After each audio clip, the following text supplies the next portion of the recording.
Hello and अस्सलाम वालेकुम।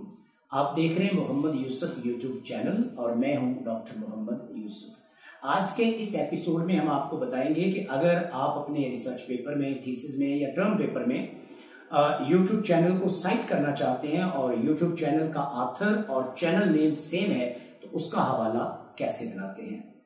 के अंदर, अपनी टर्म पेपर के अंदर, असाइनमेंट के अंदर या इवन थीसिस और रिसर्च पेपर के अंदर, तो आप उसकी साइटेशन कैसे बनाएंगे, रेफरेंस एंट्री कैसे बनाएंगे और इन टेक्स्ट साइटेशन कैसे बनाएंगे। आज का मौजू जो है, आज की नशिस्त जो है वो इस बात का अहाता करेगी।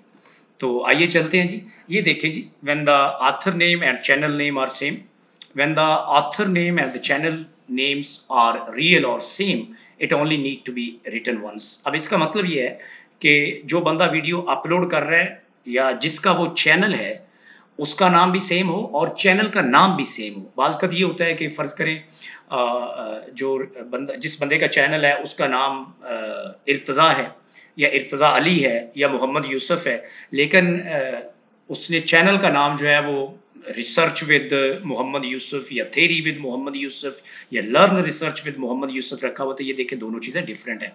लेकिन अगर ऑथर का नेम और जो चैनल का नेम है वो सेम हो तो उस वक्त हम रेफरेंस कैसे बनाते हैं, उसका ये फॉर्मेट है। ये देखें, ये मोहम्मद यूसुफ है, यानी चैनल का नाम भी और ऑथर का नाम भी।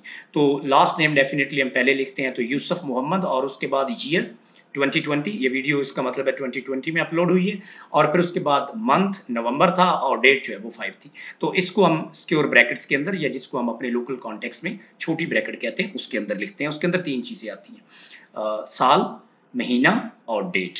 तो पहले ऑथर, फिर ये वाली इंफॉर्मेशन और उसके बाद वीडियो का title, functions of mass communication. उसके बाद ये क्या है, यानी ऑडियो भी हो सकती है, वीडियो भी, तो इसको आइडेंटिफाई करने के लिए हमने इसको वीडियो लिखा हुआ है, ठीक है।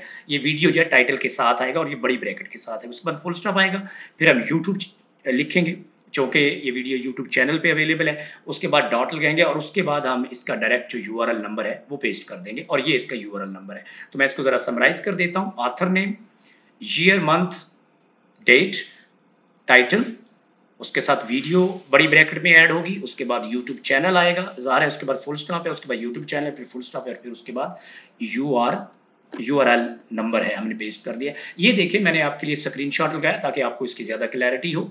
ये देखें, ये चैनल का नाम मोहम्मद यूसुफ है और ये जो वीडियो अपलोड की है वो भी देखें मोहम्मद यूसुफ ने की है।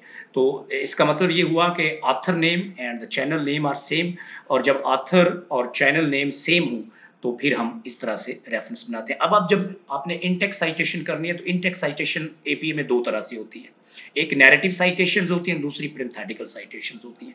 मैंने दोनों लिख के आपके सामने रखी हैं ताकि आपको आइडिया। ये देखें, Yusuf 2020 noted that mass media play significant role in our social lives and define our social realities. तो इसका मतलब है कि ऑथर पहले आया है, इस दैट्स व्हाई वी से इट अ नैरेटिव साइटेशन, क्योंकि नरेट किया जा रहा है, नैरेटिव स्टाइल है। और उसके बाद देखें, आर्गुमेंट आया है कि mass media play significant role in our social lives and define our realities. जबकि पैरेंथेटिकल साइटेशन जो होती है उसमें आर्गुमेंट पहले आता है, रेफरेंस बाद में आता है। तो देखें, it is noted, same argument को मैंने यानी नैरेटिव में लिखा है और फिर उसी आर्गुमेंट को देखें मैंने थोड़ा सा मॉडिफाई करके पैरेंथेटिकल में लिखा है कि it's noted that mass media play significant role in our social lives and define our social realities, bracket के अंदर यूसुफ और फिर कॉमा 2020, तो उसके बाद फुल स्टॉप। अब बाद स्टूडेंट क्या करते हैं, वो एक कॉमन गलती करते हैं कि ये वाला जो फुल स्टॉप है वो यहाँ पे लगा देते हैं और उसके बाद रेफरेंस। देखिए, ये वाला जो रेफरेंस है ये इसके साथ है, तो डॉट जो है वो इन टेक्स्ट साइटेशन के जो पैरेंथेटिकली करते हैं हम, उसके बाद आएगा, तब जाके जुमला मुकम्मल होगा।